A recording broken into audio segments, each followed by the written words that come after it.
एक बार की बात है, एक ऊंचे पहाड़ों के बीच में और एक भव्य मकान था। एक भव्य महल के समान सुंदर एक मकान था और उसके नीचे सामने एक ब्राह्मण देव बड़े उदास और गंभीर मुद्रा में बैठे थे। वेशभूषा से तो वह कोई राजपुरुष जैसे लग रहे थे, परंतु उस मकान के नीचे दीनता और उदासी का आवरण ओढ़े उनकी मुख मुद्रा बता रही थी कि वह किसी मानसिक उलझन में उलझे हुए हैं, अवश्यमेव किसी विचार में डूबे हुए हैं।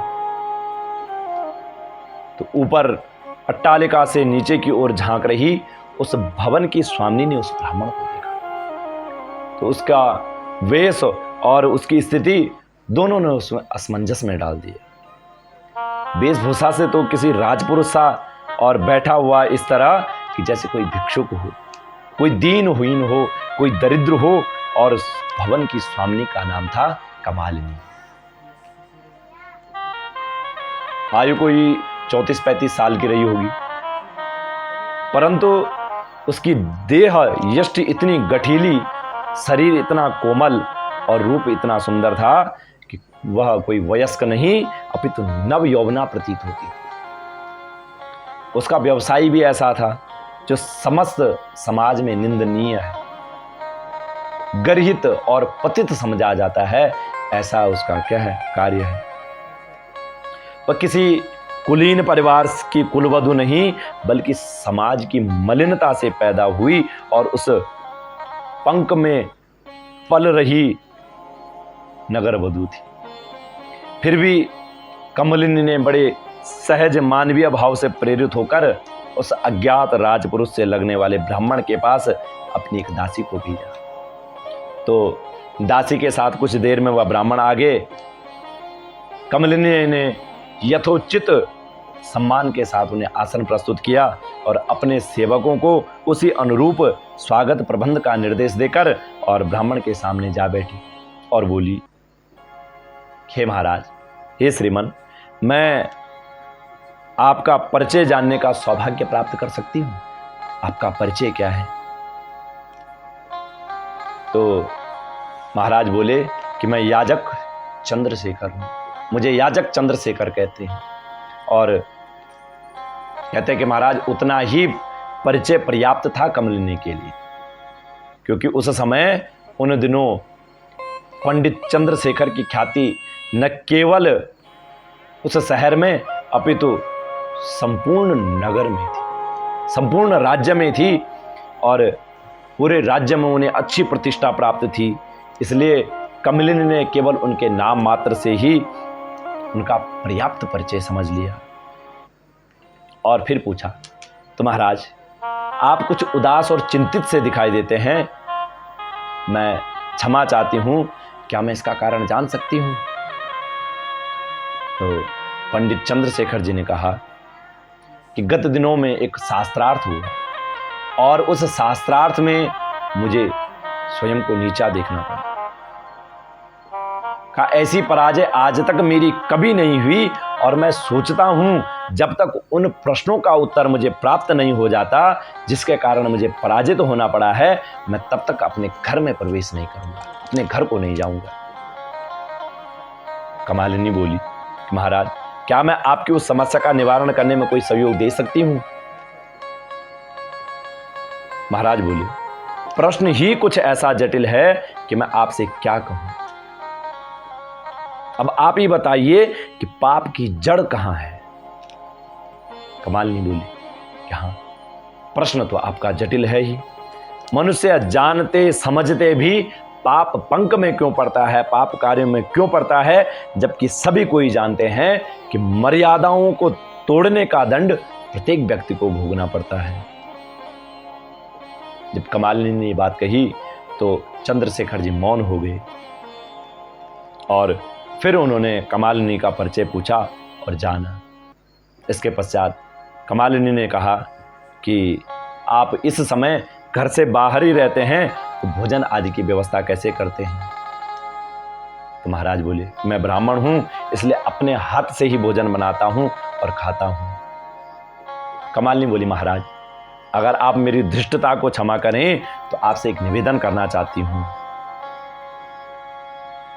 तो चंद्रशेखर जी ने कमालिनी की ओर प्रश्न मुद्रा में देखा तो वह बोली कि यदि आप मेरे यहाँ भोजन कर मुझे अपने पापों को प्रक्षालित करने का सुअवसर दें, आपकी बड़ी कृपा होगी महाराज। चंद्रशेखर जी बोले, परंतु कमालिनी, इससे मेरा व्रत टूट जाएगा। मैं ब्राह्मण हूं, मैं केवल अपने घर का और अपने हाथ का ही भोजन करता हूं, मैं कहीं बाहर भोजन नहीं करता हूं। कमालिनी बोली, महाराज आप क्या इतनी भी उदारता मेरे लिए नहीं कर सकते हैं? मुझ अधम का उद्धार करने के लिए कुछ देर तक व्रत बंधनों का आप मोह नहीं त्याग सकते हैं? और फिर कमालिनी बोली कि महाराज, अगर आप मेरे घर में भोजन करेंगे तो मैं आपको 10 स्वर्ण मुद्राएं भी दक्षिणा में दूंगा। अब महाराज, चंद्रशेखर के लिए वैश्य का उद्धार से अधिक आकर्षक था क्या? 10 स्वर्ण मुद्राएं। वह दक्षिणा जो 10 स्वर्ण मुद्रिकाओं के रूप में उन्हें प्रत्येक दिन प्राप्त होती। तो इससे पूर्व चंद्रशेखर जी ने कभी अपने व्रत को भंग नहीं किया था। वह अपने व्रत में पारायण थे, वे घर में रहते थे, तब भी अपनी पत्नी के हाथ का बना हुआ भोजन करते थे। नियम मर्यादाओं के इतने पाबंद कि कदाचित ही उनसे दूर हो। नीति पारायण और मर्यादाओं से बंधे जीवन के कारण उनके चरित्र पर कभी किसी ने उंगली नहीं उठाई।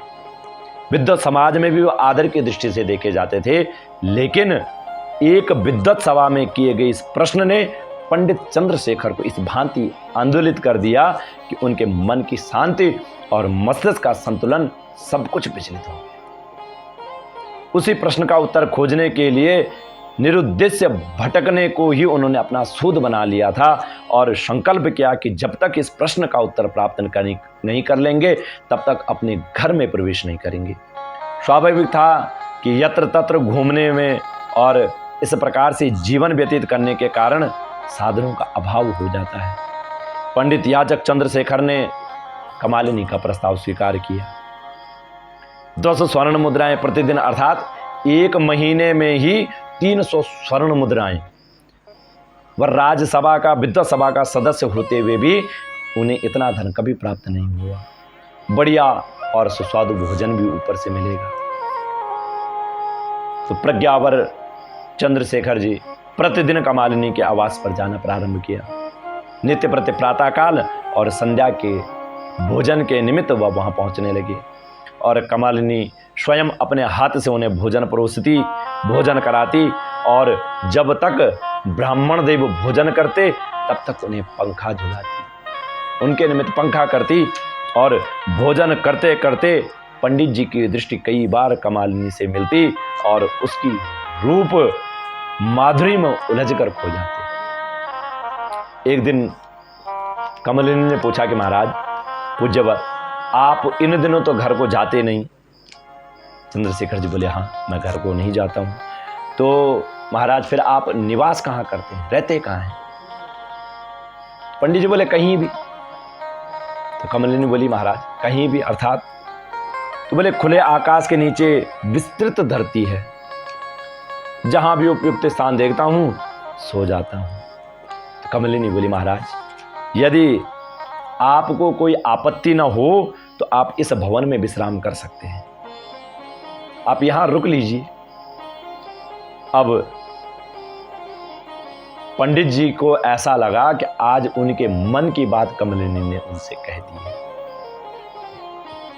आज के बाद महाराज पंडित जी वहीं रहने लगे और भवन में नित्य प्रतिदिन नृत्य होते, गान होते, हास्य विनोद चलता और रसिक प्रवृत्ति के व्यक्ति वहां प्रायः जुटे रहते और घुंघरों की झंकार से भवन का कोना कोना गूंजता। कमलिनी जब किसी के सामने हंसती तो पंडित चंद्रशेखर के कानों में जैसे जल तरंग बजने लगता। अब न उन्हें अपना प्रश्न स्मरण रहा और न ही उसके उत्तर की चिंता, वो उसी में खो गए। 10 स्वर्ण मुद्राएं प्रतिदिन मिल जाती, सुस्वादु भोजन से रसना तृप्ति हो जाती, क्षुधा की निवृत्ति हो जाती।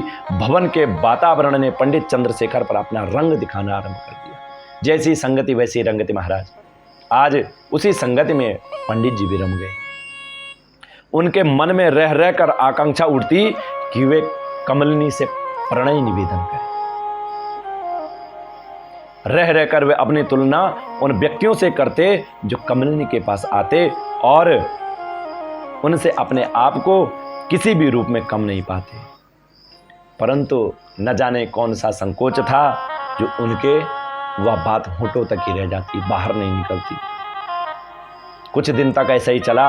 अंततः एक दिन उन्होंने डरते हुए, सकुचाते हुए कमलिनी से अपने मन की बात कही।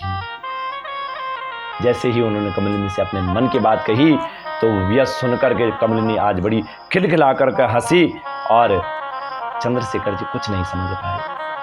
तब कमलिनी बड़ी गंभीर हुई और बोली, महाराज मान्यवर, अब आपके प्रश्न का उत्तर प्राप्त हो गया है। अब चंद्रशेखर जी को लगा कि जैसे आकाश से वह धरती पर गिर पड़े हों। फिर अपने आप को संभालते हुए बोले, मैं समझ नहीं पाया कमलिनी कि मुझे कौन सा उत्तर प्राप्त हो गया है। कमलिनी ने कहा कि महाराज, जिस प्रश्न के शोध में आपने ग्रह का त्याग किया था वह यही था ना कि पाप की जड़ क्या है। महाराज स्मरण हुआ है, सब कुछ आज याद आ गया। बोला हाँ वही प्रश्न था। तो कमलिनी बोली, उसी का उत्तर महाराज, आपने स्वपाकी होने का व्रत स्वर्ण मुद्राओं के प्रलोभन से ही तोड़ा था ना। आप स्वपाकी थे, स्वयं भोजन पकाते थे, लेकिन 10 स्वर्ण मुद्राओं के लालच में आकर के आपने अपना व्रत तोड़ दिया। आज महाराज चंद्रशेखर जी को लगा कि किसी ने गाल पर तमाचा मार दिया है, बड़े जोर से मार दिया है।